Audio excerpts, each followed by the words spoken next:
Sometimes when you're flying, there's this perfect moment, like right here, I lock in to the spinner. I start flying the spinner.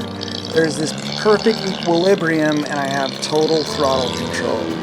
Today we're going to talk about throttle control, why it matters, and why if you implement it, it'll help you become a better pilot. Sometimes when I'm flying, I get really lucky and the prop just locks in. Watch this, I start playing with the plane. It's this wild, joyous moment where it's like, I found the spot. And you can find this spot on the simulator, but when you're out flying, it's absolutely magical. When you get control of your throttle, when you get control of your speed, that's when you get control of your plane. That's when everything comes together. That's when you can really feel when it's on or off, if your CG is a little off, if your surfaces are a little bit slow. But you can't really tell that unless you have control of your throttle. Whether you're surging it or you're steady, I mean, I move it slightly all the time, but I know how much air is going across the surface. I have total control of the speed which the plane is traveling. My uplines, even with my downline, you can see I'm just giving it throttle and I'm slowing it down and I'm floating the plane back down to the ground. Exactly where I want it and in control. So right here I make a little bit of a bobble and I over-rotate the plane, but I just kind of nudge it and it moves right back. The plane is moving so slow and I have so much control of the surfaces, everything is locked. I have pressure on each of the surfaces to hold everything together, and here we are, 28.5 pounds, and the plane is virtually weightless. I start climbing here, and as I climb, you gotta watch this. So I want to turn it around, so I have to kick the tail over, kick it over again, and then I can do a turnaround because I'm just not moving. I bobbled there a little bit, but I was able to lock right back into the prop. This is such a fascinating feeling when it all comes together. And this is where setup is so incredibly important. Having good geometry, having a lot of resolution, having surfaces that aren't overthrowing. Look, I have my ailerons at 35 degrees on the maximum because I don't want my plane to get too loose or over-rotate. I have my elevator set for when I'm going really slow so that I have tons of authority and it bites really quickly. It doesn't fly well when it's going fast. And that's part of my dilemma, if you will, is in order to set up a plane to fly really slow, I lose some of the really cool qualities of a plane that is set up to fly on the wing and fly fast.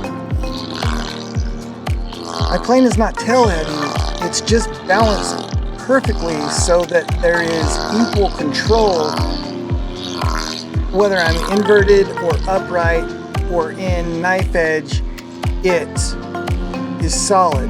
Now watch this, I'm in my upline and I go over and I lost the prop.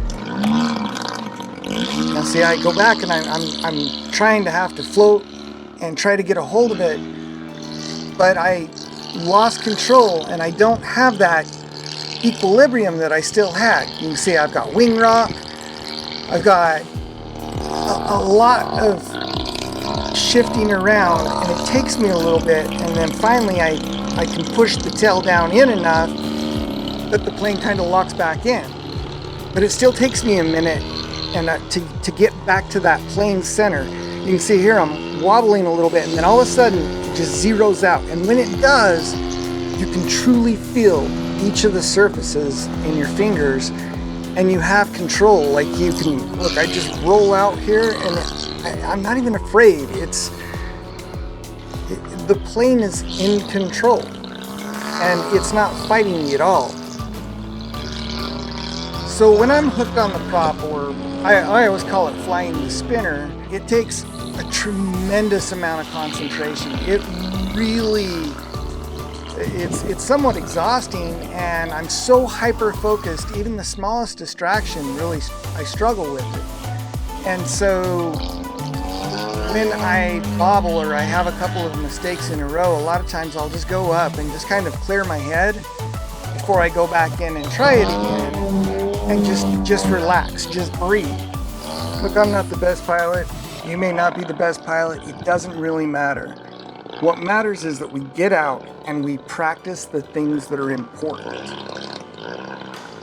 And when I say practice the things that are important, I mean practice throttle control. Because with throttle control comes control of everything. You can feel every surface. You have control of every axis. I promise you, if you spend time working on throttle control, you diligently put the effort into it, you will enjoy flying so much more, because everything will start feeling purposeful.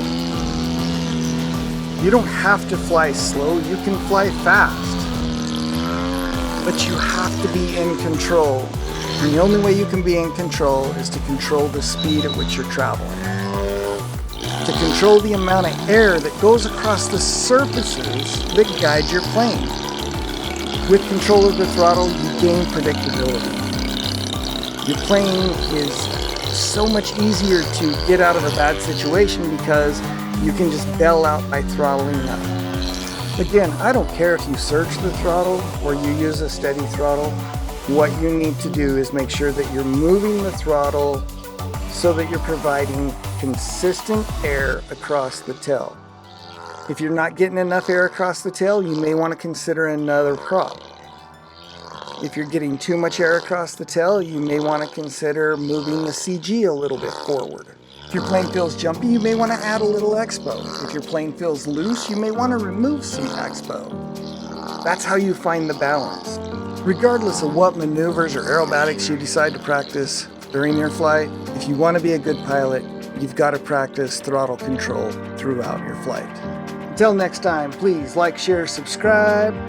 Tell me what you want me to do in the comments below, because I don't have a clue. I'm guessing here. And happy landings. Y'all take care of yourself. Thanks for sticking around.